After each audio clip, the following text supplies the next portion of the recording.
The United States of America demanded that Ukraine give up territory and reduce its army by half. In Trump's secret plan, which has already caused a stir, it turned out that Donald Trump's longtime friend Steve Witkoff spent 3 days with Putin's representative Kirill Dmitriev. And not just together, they wrote the so-called peace plan for Ukraine, out of 28 points, which basically call for Ukraine to surrender, give up territory, hand over some of the weapons already received from allies, cut the army in half, and abandon joining NATO.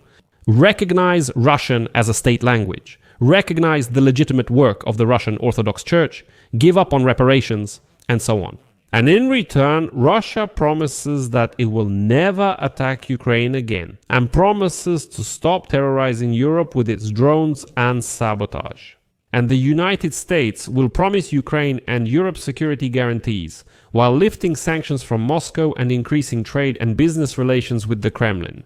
And the Russian stock market responded with a sharp rise to the news. Donald Trump's administration is secretly working with Moscow to develop a peace plan for resolving the situation in Ukraine, which United States officials believe could be agreed upon by the end of this month.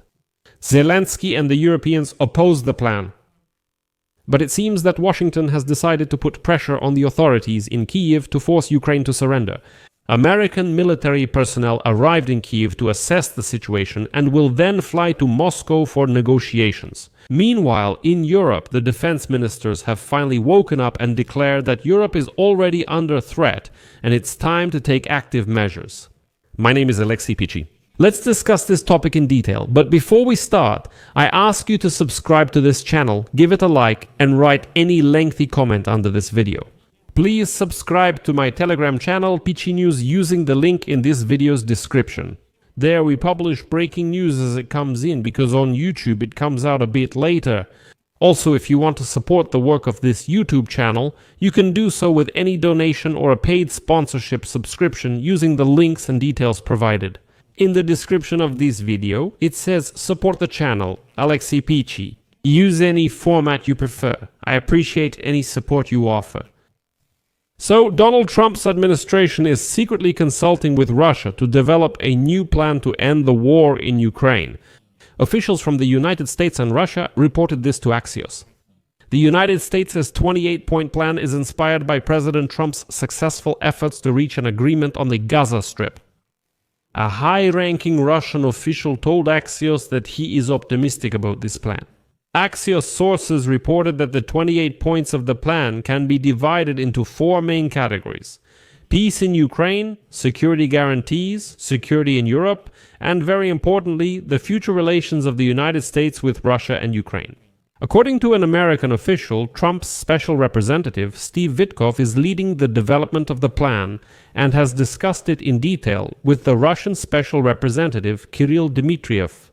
Dmitriev, who manages Russia's sovereign wealth fund and is also actively involved in diplomatic negotiations on Ukraine, told Axios in an interview that he spent a full 3 days with Witkoff and other members of Trump's team when Dmitriev visited Miami from October 24 to 26. Dmitriev was optimistic about the deal's chances, as this time the Russian position is truly being heard, unlike before. So, in fact, Steve Witkoff and other White House officials holed up somewhere at a villa in Miami with Kirill Dmitriev and spent 3 days working out this kind of peace plan. At that time, neither Ukraine nor Europe knew about it. On the other hand, Steve Witkoff was supposed to meet with the president of Ukraine, Volodymyr Zelensky, on Wednesday in Turkey, but postponed his trip. Ukrainian and American officials reported this. Zelensky refused to discuss the plan beforehand, and with good reason. The Russian envoy stated that the American side is now explaining the advantages of its current approach to the Ukrainians and Europeans. And now the White House is saying that it would be better for Ukraine to surrender its territories, since Russia will supposedly seize them anyway. And later, some wild details of this plan from Steve Witkoff appear. Ukraine should sacrifice its territories, give up certain types of weapons, and cut its army in half in order to make peace with Russia. These points are part of the secret United States plan. Washington made it clear to President Volodymyr Zelensky that Ukraine must accept the American framework document for ending the war. According to sources interviewed by Financial Times journalist Miller, the plan includes halving the Ukrainian armed forces, giving up certain types of weapons, and handing over Donbas to Russian control. As Miller writes, quote,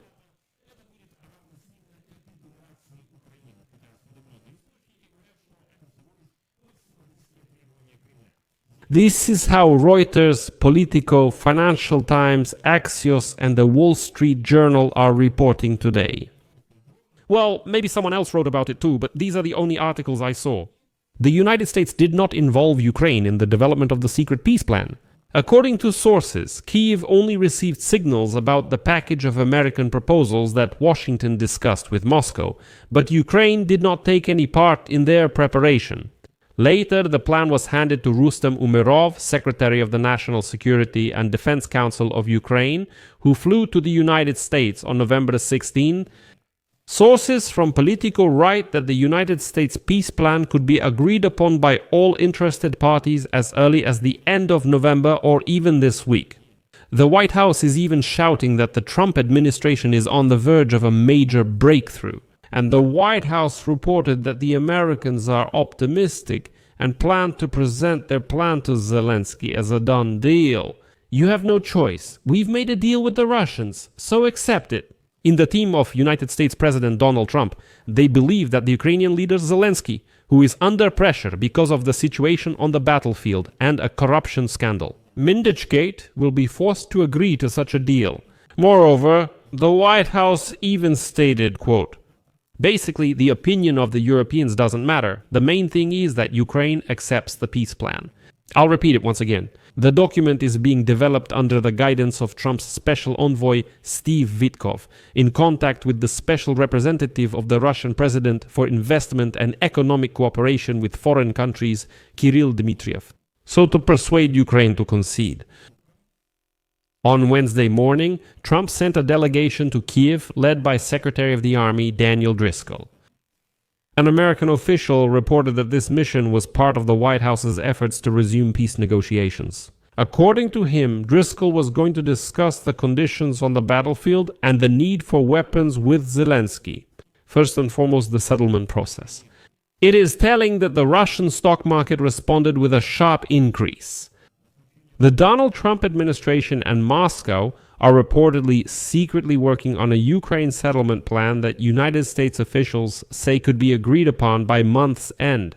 And so, the Moscow Exchange Index, which includes shares of 4 dozen of the largest Russian companies, rose by more than 4% during Wednesday's trading. This is the highest level in a month.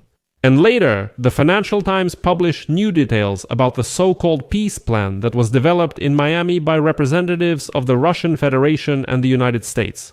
It is claimed that the plan has already been handed over to the Ukrainian side, and they consider it unacceptable. According to people who are directly familiar with the document, the draft plan would require Ukraine to give up the entire Donbas, including territories currently controlled by Kyiv, and to cut the size of its armed forces by half. So here the Financial Times confirms what has already been published by the outlets I mentioned earlier. It's important that the plan also requires Ukraine to give up key categories of weaponry and provides for a reduction in United States military aid, which has been vital for its defense.